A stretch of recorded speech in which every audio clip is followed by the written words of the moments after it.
The Ballad of Pius Pete. The North has got him. A Yukonism. I tried to refine that neighbor of mine. Honest to God, I did. I grieved for his fate, early and late. I watched over him like a kid. I gave him excuse. I bore his abuse in every way that I could. I swore to prevail. I camped on his trail. I plotted and planned for his good. By day and by night I strove in men's sight to gather him into the fold, with precept and prayer, with hope and despair, in hunger and hardship and cold. I followed him into Gehennas of sin. I sat where the sirens sit. In the shade of the pole, for the sake of his soul, I strove with the power of the pit. I shadowed him down to Scrofulous town. I dragged him from dissolute brawls. But I killed the galoot when he started to shoot electricity into my walls. God knows what I did he should seek to get rid of the one who would save him from shame. God knows what I bore that night when he swore and bade me make tracks from his claim. I started to tell of the horrors of hell when sudden his eyes lit like coals. And chuck it, says he, don't persecute me with your cant and your saving of souls. I'll swear I was mild as I'd be with a child, but he called me the son of a slut. And grabbing his gun, with a leap and a run, he threatened my face with the butt. So what could I do? I leave it to you. With curses he harried me forth. Then he was alone, and I was alone, and over us menaced the north. Our cabins were near, I could see, I could hear, but between us there rippled a creek. And all summer through, with a rancor that grew, he would pass me and never would speak. Then a shuddery breath, like the coming of death, crept down from the peaks far away. The water was still, the twilight was chill, the sky was a tatter of gray. Swift came the big cold, and opals and gold, the lights of the witches arose. The frost tyrant clinched, and the valley was cinched by the stark and cadaverous snows. The trees were like lace, where starbeams would chase. Each leaf was a jewel agleam. The soft white hush lapped the northland and wrapped around us in crystalline dream. So still I could hear, quite loud in my ear, the swish of the pinions of time. So bright I could see, as plain as could be, the wings of God's angels ashine. As I read in my book, I would oftentimes look to that cabin just over the creek. Ah, me, it was sad and evil and bad, two neighbors who never would speak. I knew that full well, like a devil in hell, he was hatching out early and late, a system to bear through the frost-spangled air the warm crimson waves of his hate. I only could peer and shudder and fear, 'twas ever so ghastly and still. But I knew over there, in his lonely despair, he was plotting me terrible ill.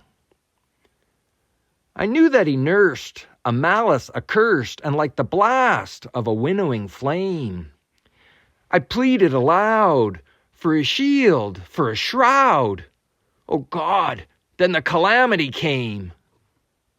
Mad? If I'm mad, then you too are mad, but it's all in the point of view. If you looked at them things, gallivanting on wings, all purple and green and blue. If you noticed them twist as they mounted and hissed like scorpions dim in the dark. if you seen them rebound with a horrible sound and spitefully spitting a spark. If you'd watched it with dread as it hissed by your bed, that thing with the feelers that crawls, then you'd have settled the brute that attempted to shoot electricity into your walls. Oh, some they were blue and they slithered right through. They were silent and squashy and round. And some they were green. They were wiggly and lean. They writhed with so hateful a sound. My blood seemed to freeze. I fell on my knees. My face was a splash of white dread. Oh, the green and the blue, they were gruesome to view. But the worst of them all were the red. They came through the door, they came through the floor, they came through the moss crevice logs. They were savage and dire, they were whiskered with fire. They bickered like Malamute dogs. They raved in rings like antiquitous things. They gulped down the green and the blue. I crinkled with fear whenever they drew near, and nearer they drew. And then came the crown of horror's grim crown, the monster so loathsomely red.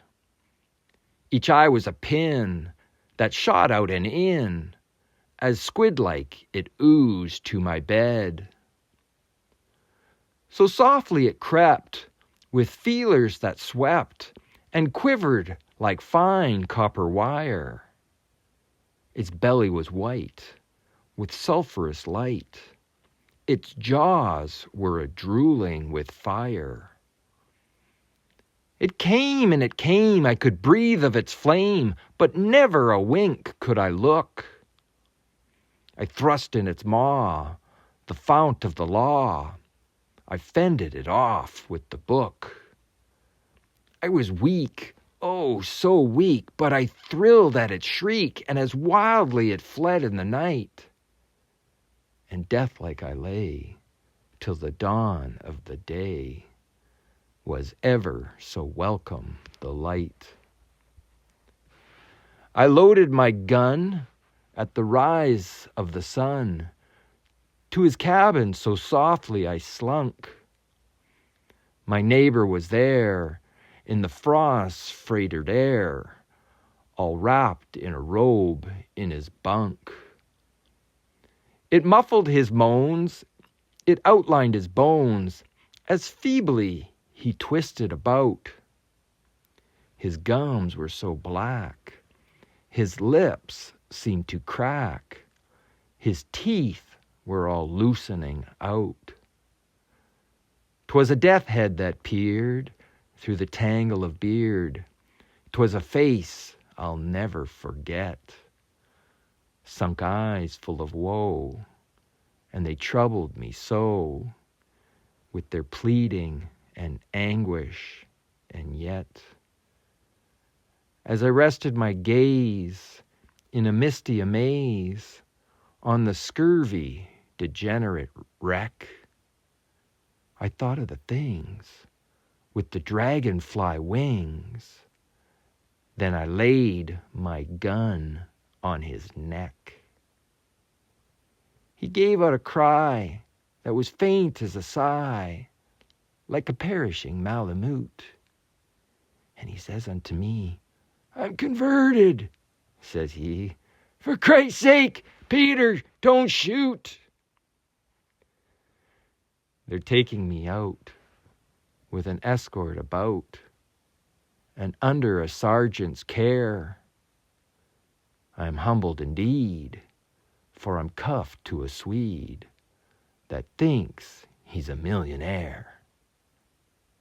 But it's all gospel true, what I'm telling to you, up where the shadow falls, that I settled Sam Newt when he attempted to shoot electricity into my walls.